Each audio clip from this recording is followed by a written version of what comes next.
সবাই সহযোগিতা চাই এবং সবাইকে বলবো, ব্যক্তির চেয়ে দল বড়, দলের চেয়ে দেশ বড়।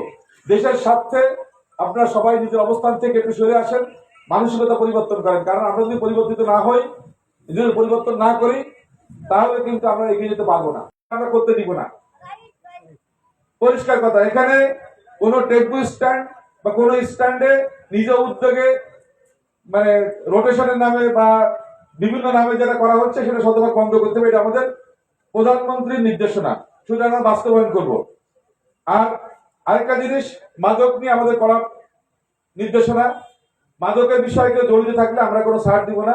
প্রশাসন হয়তো রোববার বা সোমবারে বসবে, বসে তারা পরিকল্পনা করে অভিযান শুরু করবে।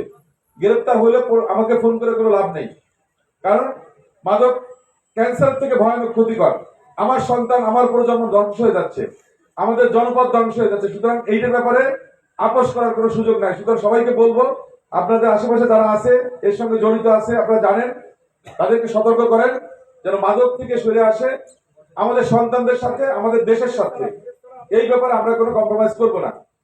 আরেকটা জিনিস আমরা উদ্যোগ নিয়েছি, সারা বাংলাদেশ জুড়ে এক উদ্যোগ নেওয়া হয়েছে, সেটা হচ্ছে আমরা নির্বাচন উপলক্ষে বা বিগত ইউনিয়ন কাউন্সিল উপলক্ষে বা থানা কাউন্সিল উপলক্ষে, জাতীয় সংসদ নির্বাচন উপলক্ষে আমরা অনেক প্যানা পোস্টুন ঝুলাইছিলাম।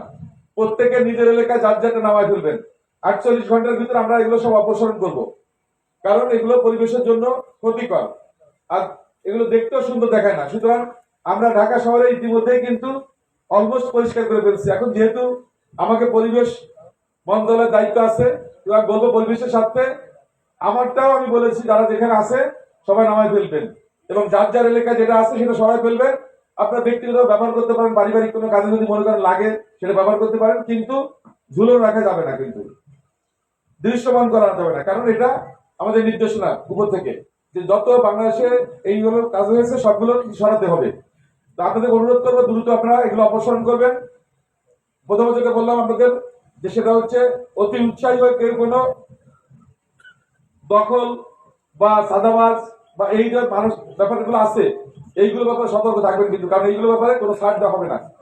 আমি কিন্তু নির্বাচন আগে বলেছিলাম পরিষ্কার যে আমি চেষ্টা করবো একটা মানুষ বাড়িতে বসবাস করতে পারে, এইটা নিয়ে কোনো কম্প্রোমাইজ নাই। আজকে উজ্জ্বলপুরে একটা ঘটনা ঘটেছে, কালকে আমি গিয়েছিলাম, ভয়ানক একটা আক্রমণ হয়েছে তার প্রতি, মাথা ছাড়া ভেঙে গেছে বা ইয়ে গেছে। এটা একটা মানুষ কিভাবে মানুষকে এইভাবে আক্রমণ করে, এটা আসলে পশু এভাবে করতে পারে না, মানে এত হৃদয়। আমি গতকাল ইফতারের আগে দেখেছিলাম, আমি আসলে ওই দেখার পরে বা ওর ইয়ে মানে ছবি টবি দেখার পর আমার কিন্তু খাওয়া দাওয়া করতে কষ্ট হয়েছে, কিন্তু মানে এত বিমর্ষ। তো এইগুলো ব্যাপারে আমাদের কঠিন পদক্ষেপ নিতে হবে। আর সুন্দরবনে যে জলদস্যু আছে সেগুলো নিয়ে আমরা কাজ করছি।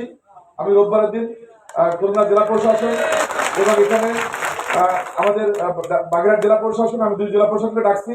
সার্কিট হাউসে সকাল 11টা বসবো, ওখানে র্যাব থাকবে, কোস্ট গার্ডের 8 জন কমান্ডার থাকবে, আমাদের পুলিশের রেঞ্জ ডিআইজি, তারপরে আপনার এসে আমাদের বনরক্ষী যারা হেড আছে তারা থাকবে। সবাইকে নিয়ে আমরা বসবো, বসে আমরা খুব দ্রুত জলদস্যু মুক্ত করার জন্য আবার অভিযান শুরু করব, যাতে আমাদের জেলেরা বা যারা এই যে 5টা মাস মাছ শিকার করে সাগরে, তারা যেন নির্বিঘ্নে তারা তাদের মাছ শিকার করতে পারে বা তারা এই কাজটা করতে পারে। এই জন্য আমরা রোববার দিন আমরা খুলনাতে সার্কিট হাউসে বসে আলাপ আলোচনা করবো। সুতরাং আপনাদের যারা আক্রান্ত হয়েছে বা সাগরে আছে তাদেরকে বলবেন, আমি দ্রুত পদক্ষেপ নিচ্ছি।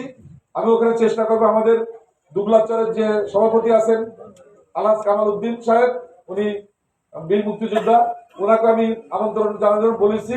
আমরা আশা করি আমরা সবাই মিলে একটা প্র্যাকটিক্যাল যে সলিউশন সেটা করার চেষ্টা করব। আর পাশাপাশি আমাদের খেয়াল রাখতে হবে যে আমরা মাছগুলো কিন্তু বড় হলে আমরাই খাই, কিন্তু আমাদের আমিষের চাহিদা মেটায়, সারা দেশের মেটায়।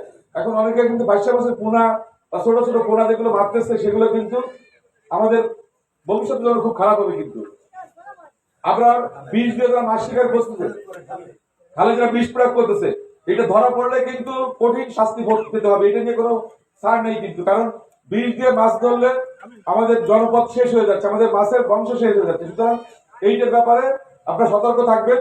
আপনাদের পরিবার যদি কেউ এর সাথে জড়িত থাকে তাদেরকে সতর্ক করেন যে আমাদের স্বার্থেই সরে আসতে হবে, খারাপ কাজগুলো আমাদের আস্তে আস্তে বন্ধ করতে হবে।